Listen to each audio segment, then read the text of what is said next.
ஆக்சுவலாக அந்த 7ஆம் அறிவு ஆடியோ லான்ச் அப்போ அவர் ஹோஸ்ட் பண்ணதுக்கான மெயின் காரணம் என்னன்னு பார்த்தீங்கன்னா, சென்னை சூப்பர் கிங்ஸுக்கு வந்து ஜெய் வந்து அவர் போயிருக்காரு. அப்போ வந்து அவர் பேட்டி எடுக்கும்போது அவருக்கு இங்கிலீஷ் தெரிலன்னு சொல்லிட்டு அந்த ஆங்கர் ரொம்ப கலாய்ச்சுட்ருப்பாங்க. அதை மனசில் வச்சுக்கிட்டே ஒரு பெரிய ஃபங்க்ஷனை வந்து ஹோஸ்ட் பண்ணி நான் வந்து எனக்கா இங்கிலீஷ் தெரியல, நான் எல்லாத்துலேயும் தகுதி உள்ளன்னு அவர் நிரூபித்தார். ஆனால் அது என்னமோ வந்து உங்கள் வாய்ப்பை பறித்து வந்து ஜெய் வந்து அவர் வந்து ஹோஸ்ட் பண்ண மாதிரி ரொம்ப அது மட்டமான எப்படி இருக்குன்னா, அன்னைக்கு எனக்கு அந்த வாய்ப்பு கிடைக்கல. அன்னைக்கு வந்து ஒரு பெரிய ஹீரோ பண்ணிட்டாரு.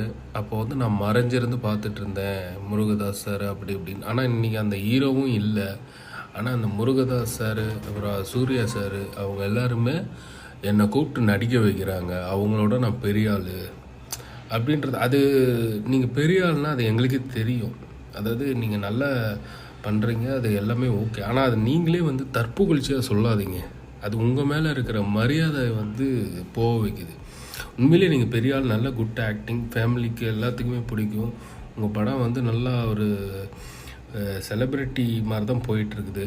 செலிப்ரிட்டி தான் நீங்கள், ஆனால் அதை வந்து நீங்களே உங்கள் வாயால் சொல்லும் போது அது வந்து ரொம்ப சின்ன சின்ன ஆளுங்க மாதிரி இருக்குது. அந்த உதாரணத்துக்கு சொல்ல போனால் டிவாகர் மாதிரி இருக்குது.